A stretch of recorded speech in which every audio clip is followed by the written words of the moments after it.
Hello, everyone. We are back once again for Facebook Live every Tuesday, 1:30 Pacific Standard Time. All right, my name is Mark Stark, and I am going to talk about organizational today, or being organized. In fact, I'm gonna share with you 5 amazing tips all about getting yourself organized to be more effective and more efficient. All right, let's jump right in. First of all, I want to preface this. The tips that I'm going to give you, all right, are tips that work extremely well for me. Now, some of these may not be your fancy, and that's fine. But I'm telling you, none of these are ideas that I have. These are already in place and working very, very effective. All right, so number one, and these are in no specific order, you must do a daily startup, right? How do we go in to work the next day and we don't even know what we plan to accomplish that day? You know what? That is very, very frustrating for me. Here's an analogy for you. Have you ever been driving in a car and let's say your spouse is in the car with you and you don't know where you're going? All right. You don't have directions. They're trying to give you directions. They're not really sure where you're going. So you're trying to do this on the fly. How does that feel? Is that a comfortable ride or is that a very frustrating ride? I'm telling you, for me, extremely frustrating. Guys, we cannot start our days without knowing what we need to accomplish. In fact, it makes our day that much easier when we have a vision of what we're supposed to do that day. Now, I'm a very early person. All right, I get up early. In fact, now 4 a.m., my eyes open up. All right, got to do my workout, but I'm comfortable getting up early. But I also go to bed very early. I mean, normally by 8:30, I'm starting to doze. And by 9 o'clock, I'm in bed and I'm out. If you're someone who likes to stay up later at night and not get up so early, it's fine. But either way, you either have to choose, you set up the day the night before, okay, or you set up your day early in the morning, all right, prior to anyone being up. You're not making any calls, but you're getting focused and intentional of what you're going to accomplish that day. All right. Now, here's something that gets missed. If it works well for you and you know exactly what you're going to do to start your day and finish your day, why wouldn't that be effective for each of your team associates if you happen to be running a brokerage within a brokerage? Why wouldn't you have them do the same thing? How about your assistants? Okay, if you have an assistant, all right, why wouldn't you use the same process? Guys, if you're doing something and you're not sharing that with your team and making sure that it's implemented when you know it works, that's just a mistake. That loses the opportunity, okay, because you've already got a system that is being effective for you going forward. So share this with your team associates, share this with your assistants. I would share this with any vendor partners that you work with to help them say, hey, do you do this? Because it's really important. All right. They may even come up with some of the other tweaks or ideas that you like that they can share with you. All right. Here's the tough part. Do not leave any of your tasks uncompleted. Okay. I'll repeat that. Do not leave any of your tasks uncompleted or incomplete. Let me say it that way. Incomplete for the next day. Here's the challenge. Listen, I already know there's some tasks that you're only doing your portion and you may have to wait to the next day to finish that up. Different scenario. Okay, you have certain aspects, you're depending on other people, someone has to complete the project, you've done the first part, whatever the case may be, that's not what I'm talking about. That really will become a second task you're going to get with so-and-so so they can finish their project. I'm talking about the commitment that you made for the work you need to do. Don't leave any task incomplete. There's nothing worse than going to the next day and knowing that it just keeps building on each other. Or guess what? You end up doing the same list again and again because you're never completing it. You don't want that. You want to get the task done. And I will tell you from personal experience, there is no better feeling, all right, that when you leave the office and you know everything you wanted to get done that day is done. It feels good. All right.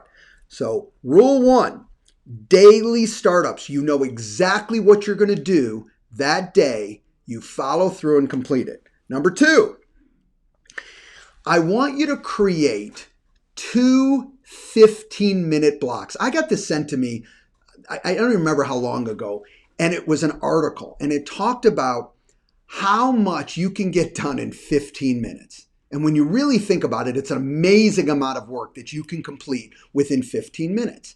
And advised you to take 15-minute blocks, really 1 or 2. Okay, could use it for personal, could use it for business. This wasn't just a article about business. It was just a general article. And it was getting intentional about what I need to get done in this 15-minute block. You put it in your schedule. You stay incredibly intentional. This is the 15 minutes. Here's what I'm going to use it for. All right, and I'm going to complete those tasks. Now, keep this in mind. There's a trap that all of us can fall into. And if you read 7 Habits of Highly Effective People, it talked about this. And that's the difference between important tasks and urgent tasks. Okay. Urgent tasks, let me start with those. Urgent tasks are the ones that get thrown at us. It's basically the whirlwind tasks. All right. And those are the ones that can pull us off what we need to get accomplished. What I'm talking about in these 15 minutes are important tasks. These are the tasks that aren't thrusted at you because, oh my God, these are the tasks that you know I have to accomplish today if I'm going to move my business forward or move me personally forward, depending on what you're doing. Heck, it could be something so personal that you know what, you're going to write a love letter to your spouse. And you're going to take 15 minutes and you're going to get that done and you're going to focus on it. Now, here's some rules to it. No distractions allowed. No email, no texting, no social media, no calls.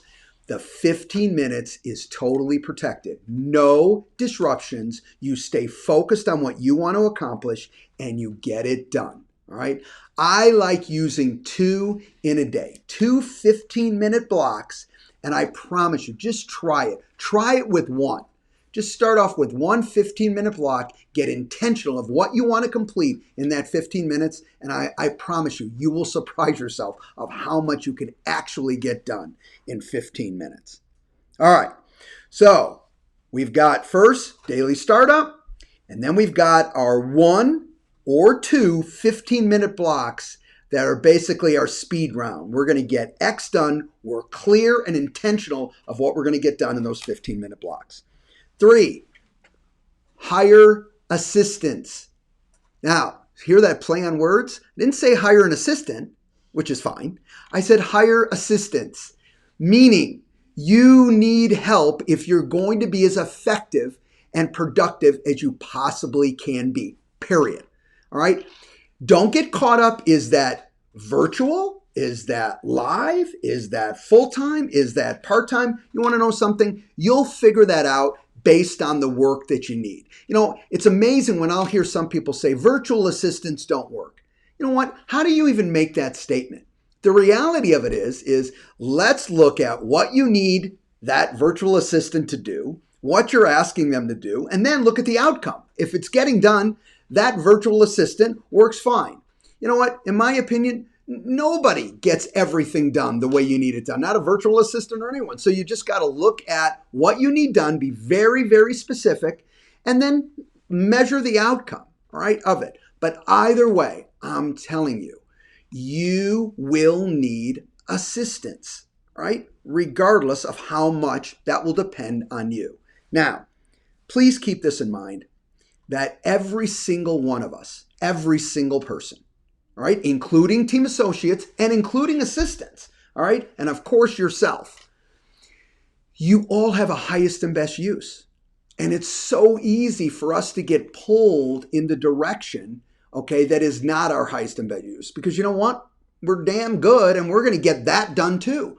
I'm not saying you're not going to get that done. And I'm not saying that it won't be done incredibly well. It's not the point. For you to be as effective and as productive as possible, you have to have the ability to do 80% of the time your highest and best use. That's why you're the leader within your company. You're able to stay focused on that. If you're pulled off of your highest and best use all the time, it will dramatically lower your productivity. Oh yeah, your stuff will be done pristine, but you're basically, where you're worth, call it $500 an hour, all right, you're doing $20 an hour work on a consistent basis. So if you want to be effective and you want to be organized, you got to hire somebody that their highest and best use, okay, is making sure that you are able to do what you need to do, okay, your highest and best use, and they're taking that, the rest off your back. Listen, real rule of thumb. If it's not your highest and best use, you should be delegating it to somebody. You should be delegating it if it's not your highest and best use. And the other thing I hear sales executives say, and let me be clear with this. Well, you know what? I can't afford to hire someone. I'd like to, but I can't afford it. Do you know what the truth of it is? If you would consistently do your highest and best use, you could afford it. The problem is, okay, it's the circle of hell. You continue doing the things you shouldn't be doing that are not your highest and best use and not generating income. And then you wonder why you can't afford the things that you really want to do, all right, for your business or that you really want to have. Guys, it's simple. You do your highest and best use, that will earn you the most dollars, and you will have those dollars to invest back into your business. In this example, for the support that you need, all right, to continue to grow. Number 4, so we've got daily startup, your 15-minute blocks, hire assistants, okay? We need help. Number 4, utilize helpful technology. I'm going to give you a couple examples, all right? But this is not a technology class, and nor am I skilled enough to give you one. But I do know this. There's times that I see things are ineffective, and then I go in search of. It's as simple as Googling it. I'll tell you one that I Googled that I like that works for me. All right. First, I want to start off with one that's in company. VAC 2.0. What does it do? How is it making you more effective and efficient and organized? Well, you're able to communicate to the consumers hyper-local information that's relevant to them, and it happens automated. And it happens automatically. And once you set it up or your assistant sets it up, you're done. You don't have to worry about it. Okay. One example, you can communicate to hundreds, tens, thousands, whatever it is that you want to communicate to, and it happens automatically, can happen while you're sleeping. All right. That increases your effectiveness and efficiency. Know this, guys, none of this works alone. It's a combination. But anytime you skip any of those steps, all you do is, again, minimize your overall ability to grow. Let me give you one that I found, one, searching Google, and then talking to a friend about it because he used it and he loves it. And that's Evernote. Okay, some of you may use Evernote today. It's a simple system, and all you have to do later today, Google evernote.com, and it'll tell you exactly what it does. But it makes it very easy at any time of the day to write yourself a quick note. It can work on all your devices. It's real simple to keep notes organized. They're all searchable. There may be another system out there that you like better. I really don't care what the system is. I'm just telling you that utilize technology. Technology can be our friend if we don't expect it to do our job, but we expect it to assist us in our jobs. You know, people tell me, well, you have a great memory. I have a great memory because I use systems to support my memory, not because my memory is any better than yours. The reality of it is if you have good systems backing you up, You seem like you have such a great memory, or you seem like you have great everything as time goes by because you utilize technology to be your buddy and support you. And number 5, last but certainly not least, is you have to declutter and organize all your workspaces. When you come in and your desk or your workspace is piled high with a bunch of paper and a bunch of crap, it's yelling at you. You may not hear it directly, but subconsciously it's saying, what about me? What about me? Why am I there? Why am I there? And I'll tell you, and this is from personal experience. When you leave that stuff there, eventually you go through it. It's so old, you got to throw it out anyway. Here's something you need to do. Step 1, get in there, look at your desk, organize it one time, and that's it. And I would rather have you have a drawer that you throw everything in you're not sure about, because you're not looking at the stuff on your desk either. So it's not like you're going through it, because you're not. It's just sitting there and piling up. So bottom line is throw it in a drawer, and once a month go through everything in the drawer, but at least it's not sitting on your desk and piling up in front of your face. You have to declutter, okay, your work areas. In a subconscious way, it calms you down, it relaxes you, and you will be more productive when you do things. That includes your emails. So you want to declutter your email. And here's something that I've been now utilizing. This is fairly recently for me, okay, because I don't want to delete any of my emails. You never know, I have to go back, but you can put them in the delete file or put them in another file where they're not right there in your main, and then you have them there if you want to search. You know, what's the truth of it is? Are you really going back and searching, okay, to work on your emails? No. Sometimes something comes up and you need the information, you go back to search. You could still do that because you know what's in that file. But every day, new emails are right in front of your face and you're constantly working on your new emails. That's what that system does. It's not deleting it. It's not stopping you from searching those emails. They're just not in your face constantly, and you got new and old, and it's just a rolling 32,000 emails that are there. And if you're like me, you're getting a lot of new emails each and every day.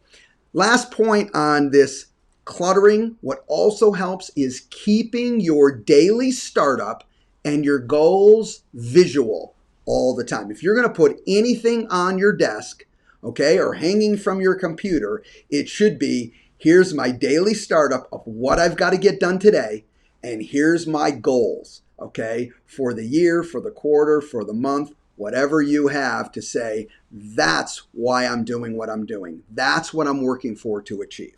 Look, guys, organization, being organized is a choice.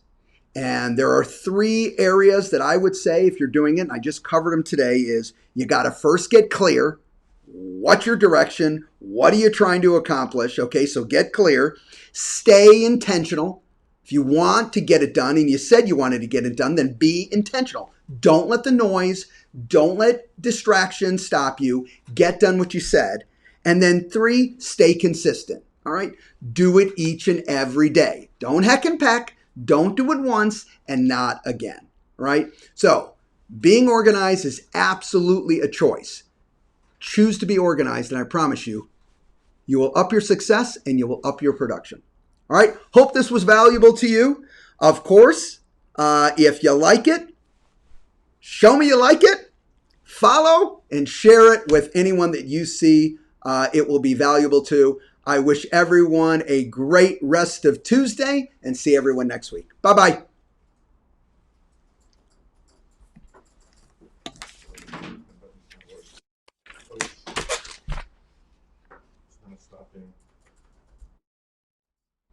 Okay, I didn't know something cool, but sorry.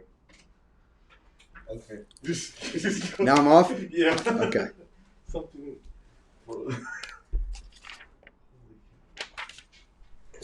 Yeah, I'm still there. Yeah, it won't.